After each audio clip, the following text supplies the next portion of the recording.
Dans cette vidéo, on va s'occuper des socles de ce type-là, des socles avec un effet un petit peu de lave en fusion et des morceaux de roches volcaniques. Ces socles, je suis en train de les réaliser pour ma bande Warcry des Scions of the Flame.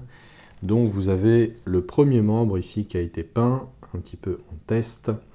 J'aurai l'occasion d'en parler dans d'autres vidéos, notamment de la façon dont je traite les armes, comme vous pouvez le voir ici. Et on va commencer donc aujourd'hui dans cette thématique-là avec les socles. Donc là, je vous ai montré cette figurine, histoire de vous rendre compte du rendu qu'on obtient.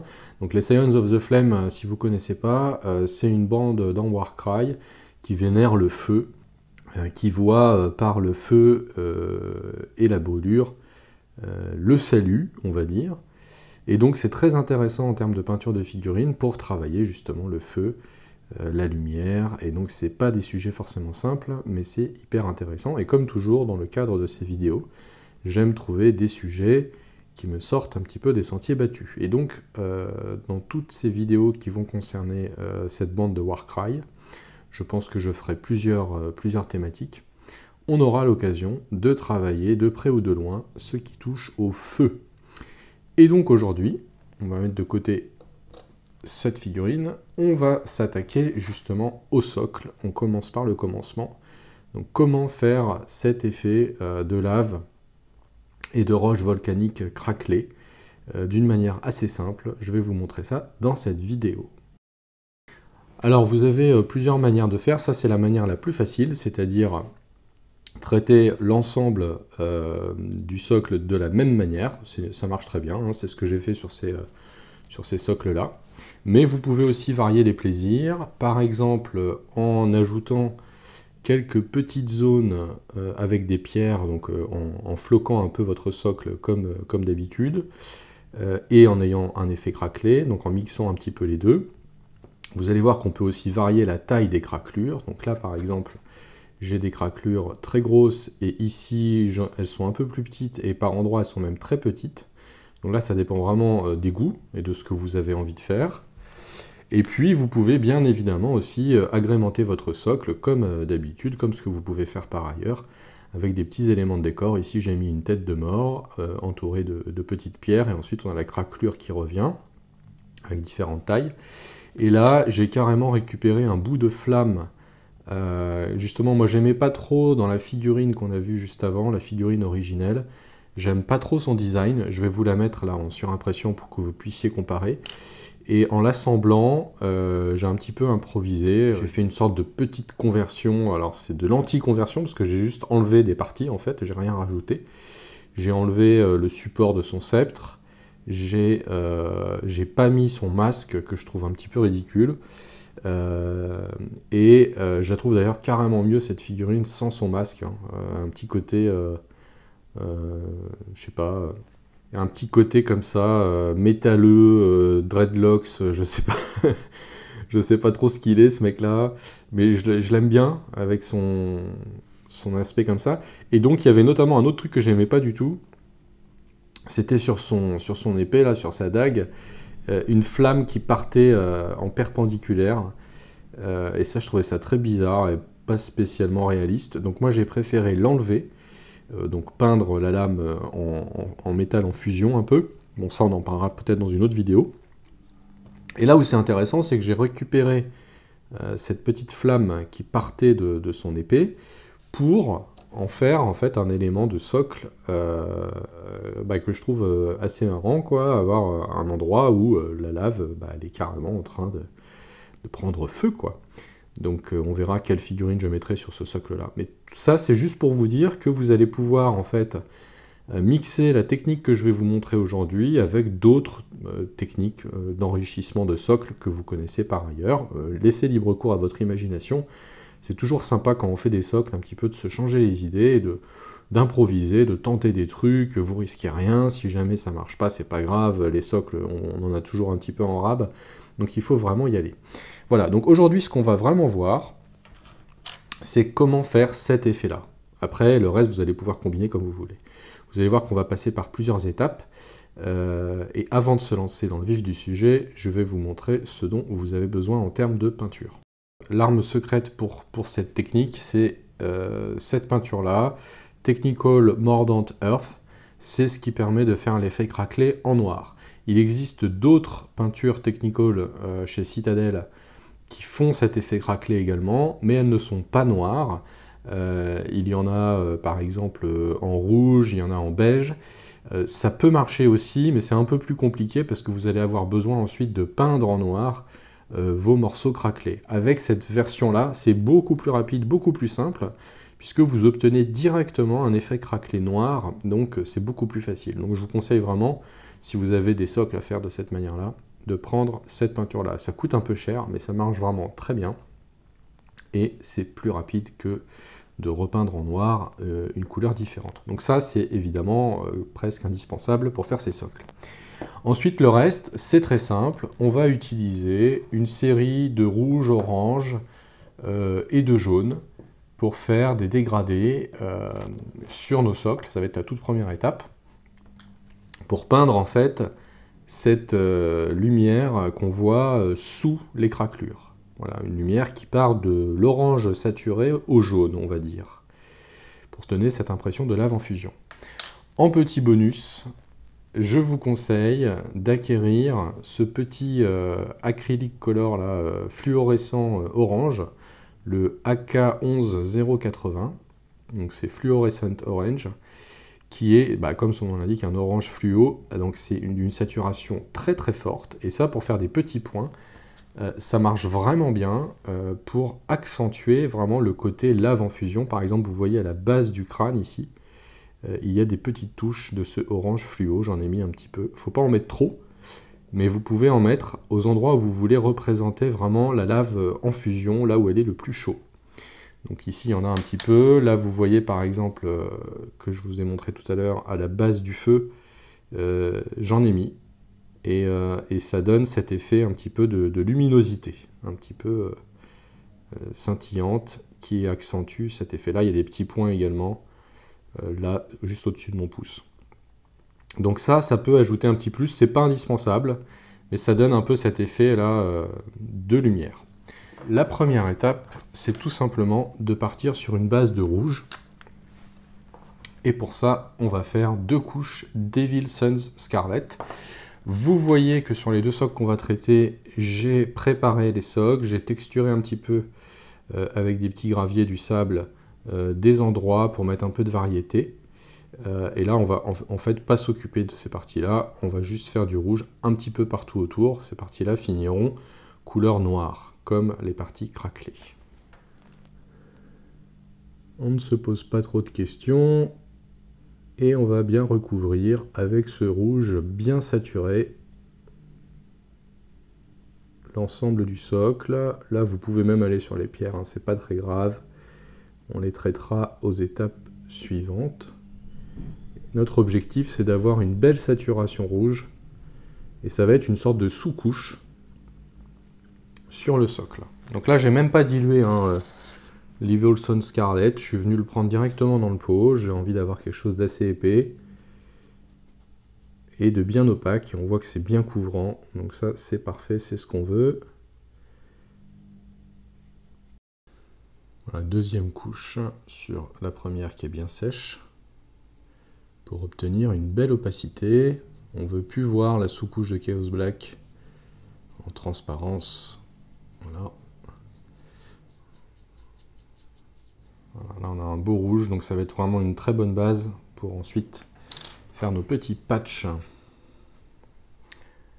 Voilà, on voit bien la différence entre les deux. Hein.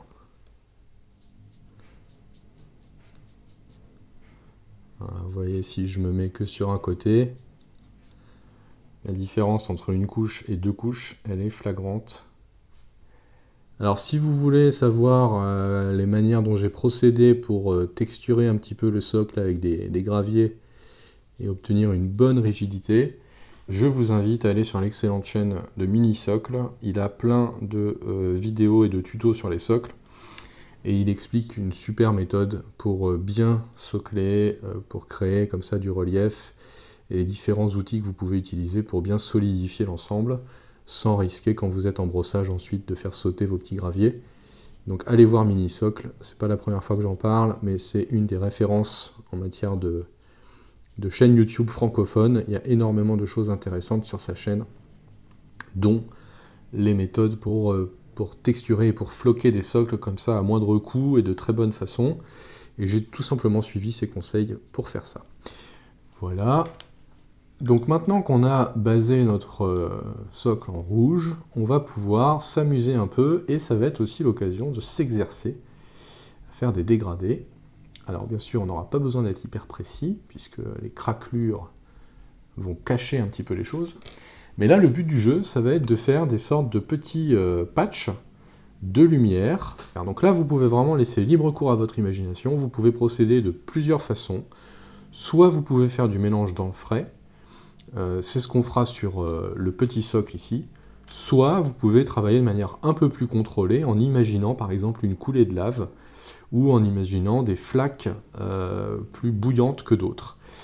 Donc on va partir de la couleur la plus claire et ensuite on va dégrader ça.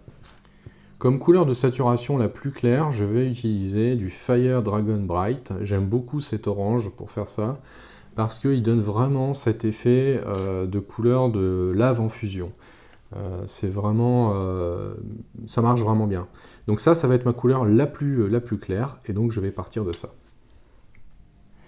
Donc pour faire simple, je me suis préparé sur ma palette, tout simplement, de l'Evolsen Scarlet et du Fire Dragon Bright, et je vais en fait jouer avec ces deux couleurs-là. Donc on va commencer par la technique du mélange dans le frais, la plus simple, qui est aussi la moins précise, mais qui est aussi la plus rapide. Voilà. Donc on va tout simplement partir avec un pinceau un petit peu humide. Alors prenez un vieux pinceau, hein, prenez pas un pinceau fin pour faire ça. Il n'y a vraiment pas besoin, et ce serait dommage d'abîmer vos pinceaux de détail. Donc vous humidifiez votre pinceau, vous prenez votre couleur la plus claire, du Fire Dragon Bright en l'occurrence, et vous faites des patchs là où vous avez envie que la lave soit en fusion.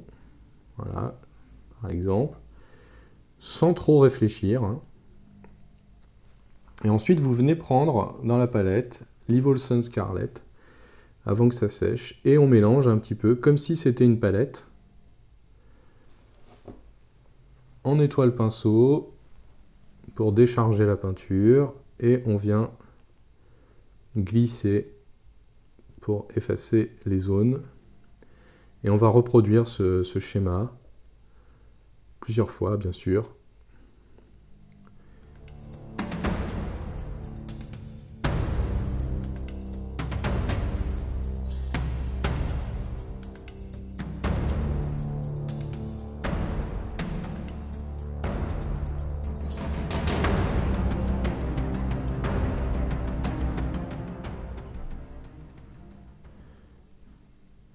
Voilà, faut pas trop réfléchir, vous laissez le pinceau bouger un peu tout seul.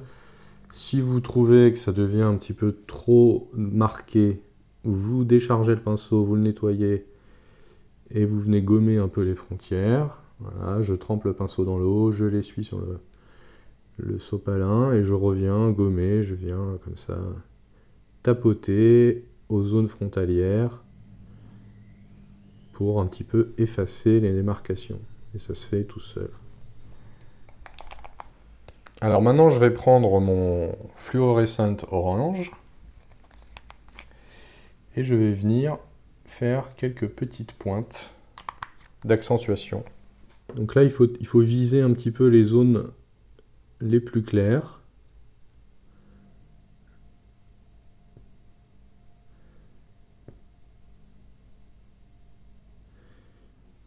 Voilà, on commence à avoir des petits mouvements intéressants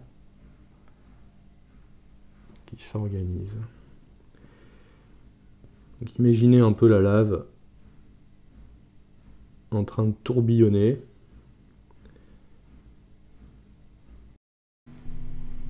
Étape importante, on sèche bien, donc on attend que ça sèche ou on passe au séchoir et on recommence. Parce que comme vous pouvez le voir, comme on a travaillé dans le frais, on avait un pouvoir couvrant assez faible et on voit un petit peu des taches noires par transparence. Donc on veut avoir quelque chose de vraiment bien opaque.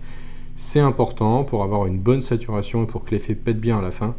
il vaut mieux faire plusieurs fois ce même travail. Donc je recommence, je vais essayer de rester plus ou moins au-dessus des mêmes zones.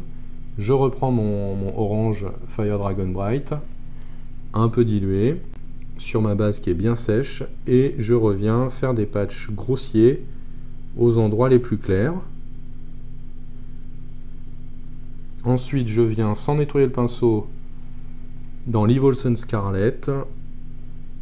Je tape un peu autour grossièrement.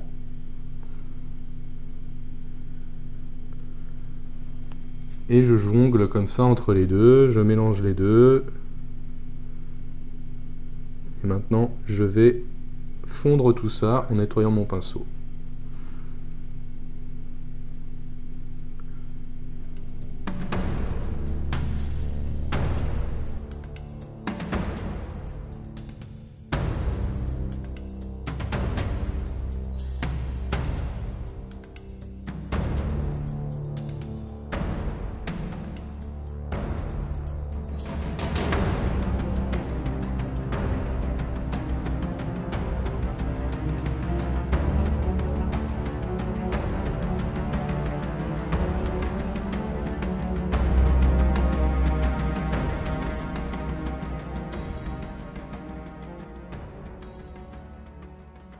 Donc voilà ce qu'on obtient une fois que cette seconde couche est sèche.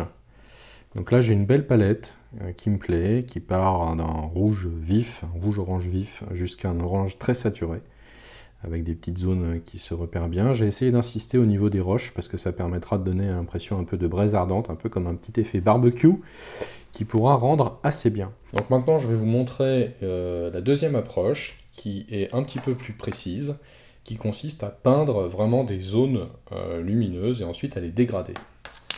Donc on va utiliser les mêmes couleurs, donc là je vais partir du Fire Dragon Bright comme couleur la plus claire. Et donc là vous pouvez prendre cette approche si vous avez envie de mieux contrôler ce que vous allez faire. Là par exemple, moi j'ai envie d'imaginer une coulée de lave qui passe au milieu de ces deux roches. Donc je vais dessiner comme ça ma coulée de lave. Et je verrai bien une sorte de fourche ensuite. Voilà, un truc comme ça. Donc je vais bien accentuer ça pour avoir une belle opacité. Et avec ma lave qui va venir ici.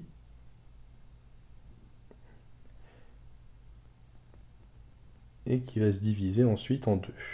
Voilà, on va faire quelque chose dans cet esprit.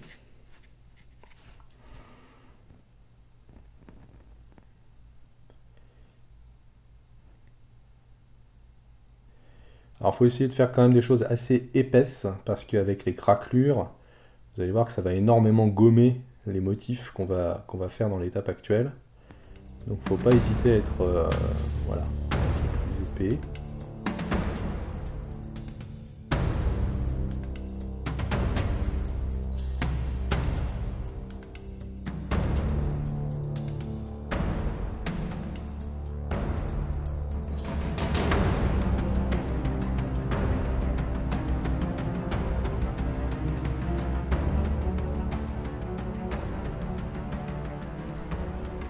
Voilà. Ensuite, je vais prendre un mélange de mes deux couleurs. Fire Dragon Bright, Evolson Scarlet. Pour me faire une couleur intermédiaire. Et je vais venir autour.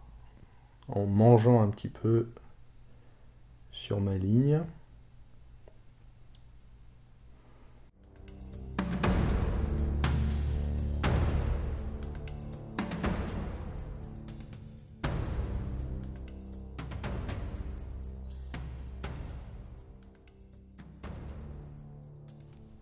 Donc on voit qu'en séchant, il y a des petites zones qui n'ont pas été bien couvertes. Par exemple ici, il y a un petit point noir. Donc je vais revenir dessus, ça c'est important, j'ai pas envie de perdre la saturation à cet endroit-là. Voilà, on peut venir vraiment de manière grossière en zigzag, commencer à dégrader les frontières. C'est l'intérêt aussi d'avoir une couleur peu couvrante, c'est que ça va nous aider aussi à faire des dégradés. Voilà, on commence à avoir l'effet qui commence à apparaître. Un petit peu de magma là.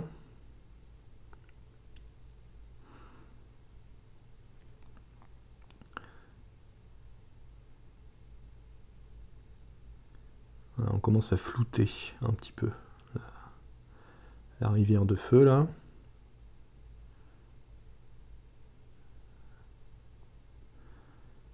Ça se fait presque tout seul, hein, vous voyez, grâce à la texture transparente de cette peinture.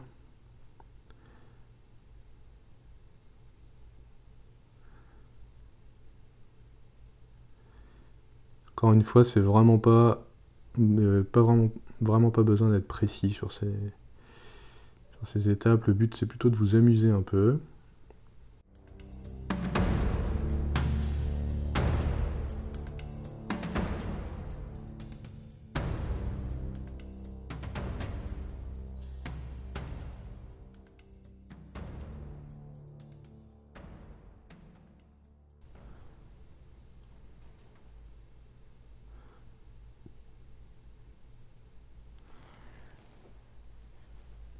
Et maintenant, je prends mon Fluorescent Orange et je vais venir vraiment au centre de ma coulée de lave.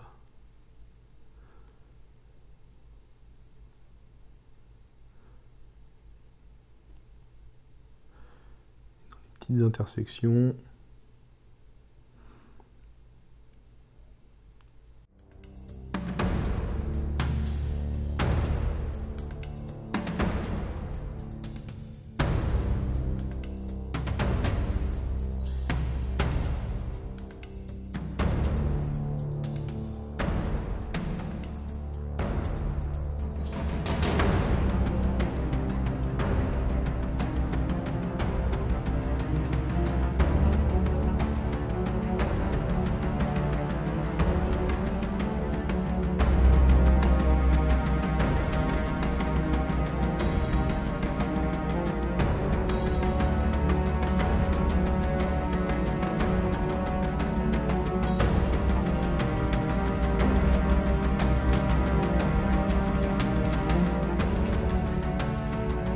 Bon voilà, c'est pas mal. Ça me plaît bien.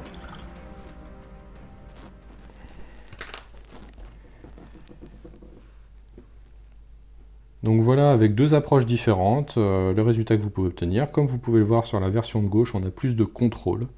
Donc c'est plus adapté si vous voulez vraiment faire quelque chose de plus pensé, de plus thématique, si vous avez une idée précise de ce que vous voulez faire. Après, n'oubliez pas qu'on va mettre de la terre craquelée par-dessus et qu'on ne verra plus ce dessin. Donc il ne faut pas non plus aller trop dans le détail ultra bourrin, parce que de toute façon, on ne verra plus toute la finesse du dégradé et ce genre de choses. Mais ça vous permet quand même d'aller plutôt vers un endroit que vous avez en tête. Après, voilà, vous avez l'autre étape, l'autre approche à droite qui est beaucoup plus rapide, beaucoup plus simple, mais comme vous pouvez le voir, moins précise, et on a moins quand même de saturation à la fin. C'est un peu plus compliqué d'avoir une bonne saturation puisqu'on est tout le temps en train de diluer nos peintures. Ici, on a un contrôle meilleur des lumières. Voilà, donc deux approches différentes, vous pouvez combiner les deux, bien évidemment. Maintenant, on va quand même unir un petit peu tout ça avec un glaze de jaune, pour bien unir toutes nos teintes. Cette étape n'est pas obligatoire. Moi j'aime bien parce que je trouve que ça unit bien l'ensemble. Et puis ça va nous préparer notre surface pour avoir un bon effet craquelé ensuite. Donc j'utilise le Lamenter's Yellow. Et on va appliquer une simple couche globale sur l'ensemble.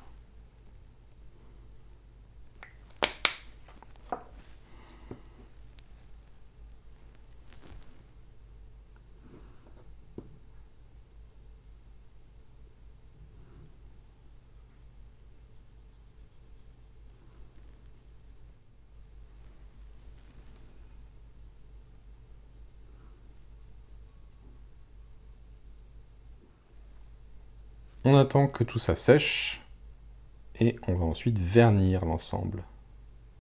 Voilà, maintenant que c'est bien sec, on va appliquer une couche de vernis brillant Hard Coat de chez Citadel Technical par-dessus. Alors ça, c'est tout simplement pour aider la craquelure à se former ensuite. En fait, ça va appliquer une légère couche bien lisse sur le dessus du socle et ça vous aide à obtenir une bonne craquelure.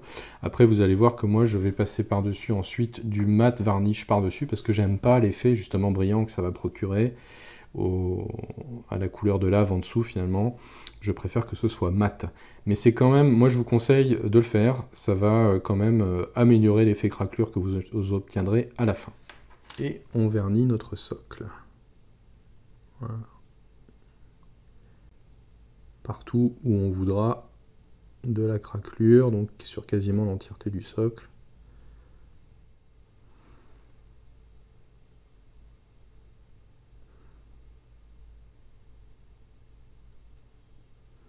Ok. On sèche tout ça au sèche-cheveux où on attend une bonne demi-heure. Et ensuite on passe le mat varnish. On va maintenant annuler cet effet brillant justement avec une couche de vernis mat. Donc moi j'utilise le Valero Mat Acrylic Varnish qui est une excellente référence.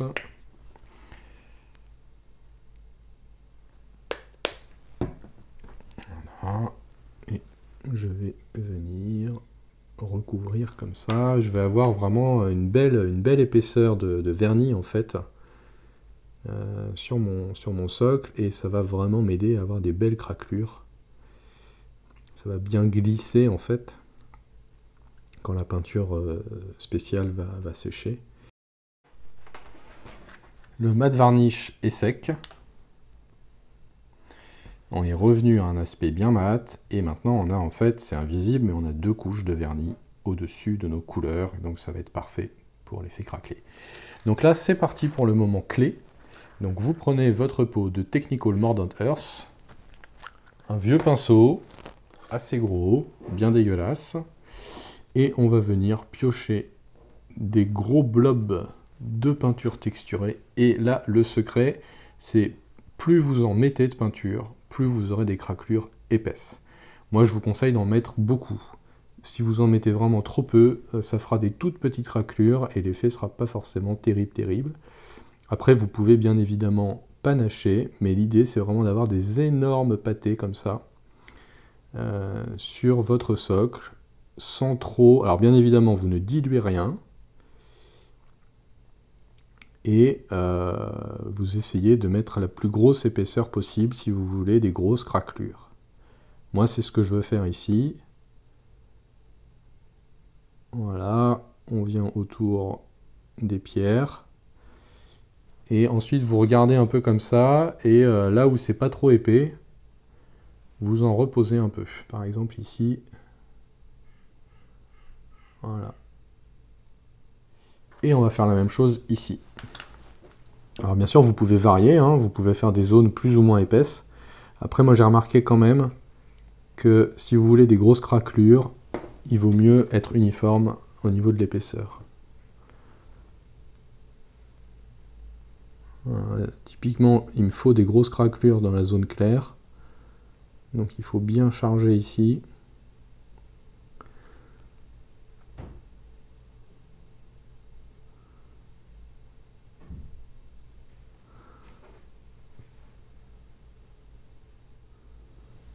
Voilà, donc vraiment, je mets très peu de pression sur le pinceau. Là, je viens juste délicatement toucher pour essayer d'égaliser l'épaisseur. Et maintenant, on laisse sécher 24 heures à peu près. Vous pouvez y passer par un sèche-cheveux. Moi, je vous conseille plutôt de laisser sécher de manière naturelle. J'ai remarqué dans mes tests que le sèche-cheveux a tendance à faire des plus petites craquelures et que c'est quand même mieux de laisser la peinture sécher de manière naturelle. Donc on se retrouve 24 heures plus tard. Voilà, alors j'avais dit qu'il fallait attendre 24 heures. En réalité, vous pouvez vous contenter de 6 ou 7 heures. Là, on est exactement 7 heures plus tard. Et vous voyez que ça servait à rien d'aller trop loin dans les détails de nos couleurs, puisque ces petites plaques noires viennent dissimuler un petit peu les nuances. Mais le fait d'avoir fait des dégradés, ça apporte des variations de saturation du rouge à l'orange, et ce qui provoque vraiment un effet intéressant, qui évoque la lave un petit peu en fusion. Donc maintenant, on va pouvoir passer aux étapes finales. On va lier les parties noires et les parties rouges, et puis on va faire quelques petits brossages à sec pour finir ce socle. Je pars sur le Model Wash La Vie noir, qui est comme de la Nune Oil mais plus couvrant.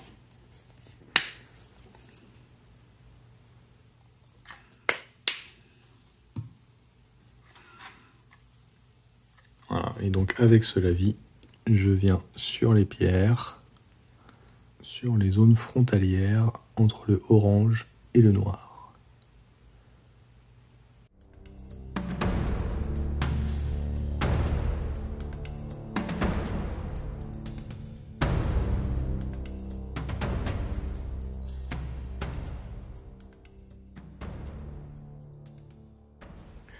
Alors justement maintenant, pour avoir une texture plus couvrante, je vais peindre les pierres en Black Templar pur.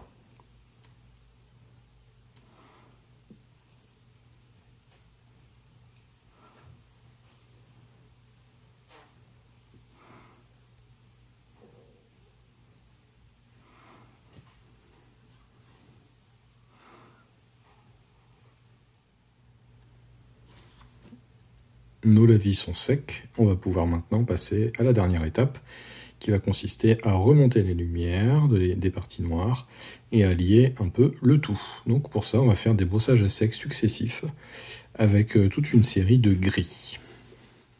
Et on va commencer avec du Eshin Grey, qui est un gris vraiment très bien quand vous voulez éclaircir du noir d'une manière assez douce. On essuie l'excédent en faisant pas mal de petits mouvements pour avoir de la peinture un peu partout.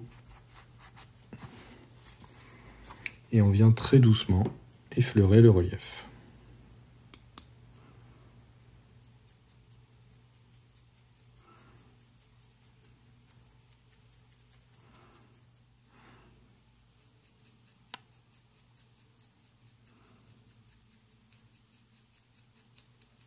Sur l'Eshin Grey avec du graphite de Scale Color ou tout autre gris plus clair et neutre.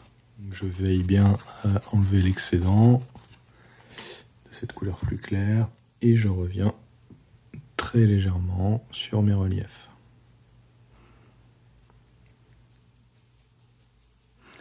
Notamment les petits gravillons là, les petits grains de sable ici, on va essayer de les faire ressortir avec cette couleur plus claire. Dernière étape, quelques petites touches de contraste Gryphonde orange sur les pierres, là où on veut apporter un effet un petit peu de rayonnement des braises. Donc je vais choisir les endroits où ma pierre est la plus proche de la braise. Voilà, et ça va apporter un petit effet orangé.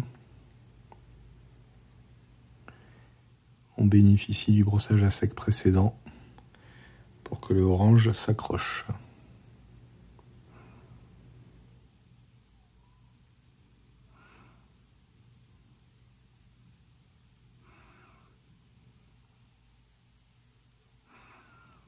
Ça va donner un petit côté charbon braise de barbecue.